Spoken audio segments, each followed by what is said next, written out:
कहाँ तक जाएंगे? यही यही घूमेंगे हम लोग, थोड़ा सा जश्न मनाएंगे, घूमेंगे, आनंद लेंगे। बहुत बहुत धन्यवाद आपका।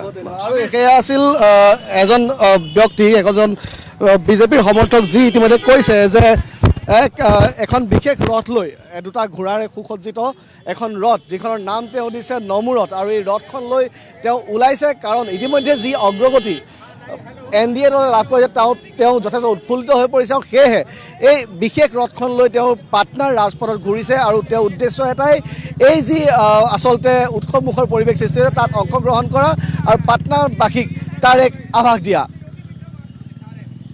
সাৰস্বত গোস্বামী, এই মুহূৰ্তত আপোনাক ধন্যবাদ জনাইছোঁ। এয়া হৈছে পাটনাৰ ৰাজপথৰ দৃশ্য, বিজয় উৎসৱেই বুলি ক'ব লাগিব। এনেধৰণৰ পৰিৱেশে দেখিবলৈ পোৱা গৈছে। এইদৰে মিঠাই বিতৰণো কৰা হৈছে।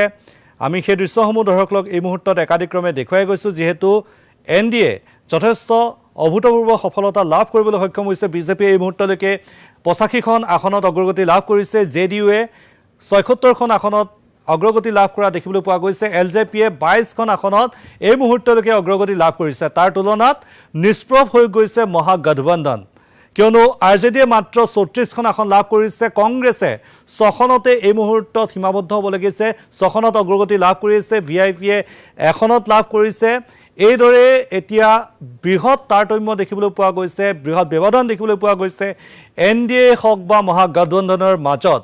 NDA সামগ্ৰিকভাৱে 191খন আসনত বৰ্তমান অগ্ৰগতি লাভ কৰি আছে। 243খন আসন ইতিমধ্যে সংখ্যাগৰিষ্ঠতা পাৰ হৈ গৈছে। তেওঁলোক অগ্ৰগতিৰ ক্ষেত্ৰত ইতিমধ্যে সংখ্যাগৰিষ্ঠতা পাৰ হৈ গৈছে।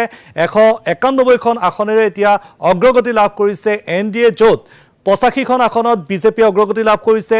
JDUৱে 76খন আসনত আৰু LJPয়ে 22খন আসনত অগ্ৰগতি লাভ কৰিছে।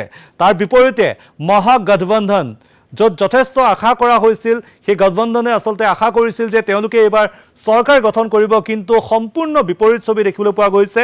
মাত্ৰ 48খন আসনহে লাভ কৰিছে মহাগঠবন্ধনে। লাভ কৰিছে বুলি ক'লে ভুল কোৱা হ'ব, আচলতে অগ্ৰগতি লাভ কৰি আছে এই মুহূৰ্তত।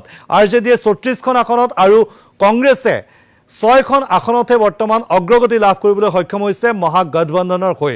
সামগ্ৰিকভাৱে NDA চৰকাৰ কৰাটো নিশ্চিত হৈ পৰিছে। আৰু তাৰ পিছতে এনেধৰণৰ এক উৎসৱমুখৰ পৰিৱেশ দেখিবলৈ পোৱা গৈছে বিহাৰৰ ৰাজপথত। এয়া পাটনাৰ দৃশ্য এই মুহূৰ্তত দৰ্শকক দেখুৱাইছোঁ, কিদৰে ফটকা আতচবাজি ফুটাই আনন্দ উল্লাস কৰিছে সমৰ্থকসকলে। NDAৰ সমৰ্থকসকল বা নেতা কৰ্মীসকল ৰাজপথলৈ ওলাই আহিছে। তেওঁলোকে শ্লোগান দিয়া দেখিবলৈ পোৱা গৈছে, যিহেতু তেওঁলোকে চৰকাৰ গঠন কৰিবলৈ গৈ আছে। কিন্তু এই মুহূৰ্ততো কিন্তু মহাগঠবন্ধনে কৈছে যে তেওঁলোকে এয়া হৈছে প্ৰাৰম্ভিক ট্ৰেণ্ড, পৰৱৰ্তী সময়ত এয়া সলনি হ'ব পাৰে, চৰকাৰ তেওঁলোকে গঠন কৰিব। কিন্তু তেনেধৰণৰ পৰিৱেশ এই মুহূৰ্তত দেখিবলৈ পোৱা নাই। দেখিবলৈ পোৱা গৈছে যে NDA যথেষ্ট সংখ্যক আসনত বৰ্তমান অগ্ৰগতি লাভ কৰিবলৈ সক্ষম হৈছে। 191খন আসনত এতিয়া অগ্ৰগতি লাভ কৰিছে। নীতিশ কুমাৰ পুনৰ মুখ্যমন্ত্ৰী হ'ব নেকি, তাক লৈ প্ৰশ্ন উত্থাপন হৈছে। লগতে বিজেপিও যিহেতু মুখ্যমন্ত্ৰীৰ পদটো লোৱাৰ বাবে চৰ্চা চলিছিল, তাক লৈ এতিয়া জল্পনা কল্পনা চলিছে। চৰকাৰ গঠন কৰাৰ পিছত কোন মুখ্যমন্ত্ৰী হ'ব সেই বিষয়টো যথেষ্ট এতিয়া আলোচনা হোৱা দেখিবলৈ পোৱা গৈছে, চৰ্চিত হোৱা দেখিবলৈ পোৱা গৈছে।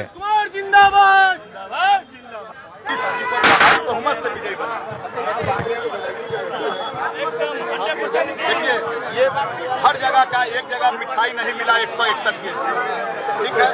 हाँ, हम लोग का नारा था मेरा प्रश्न। বিহাৰ বিধানসভা নিৰ্বাচনৰ প্ৰতিটো আপডেট আমি দি যাম, কিন্তু ব্ৰেকিং নিউজত এইখিনিতে পুনৰ সময় হৈছে বিৰতিৰ।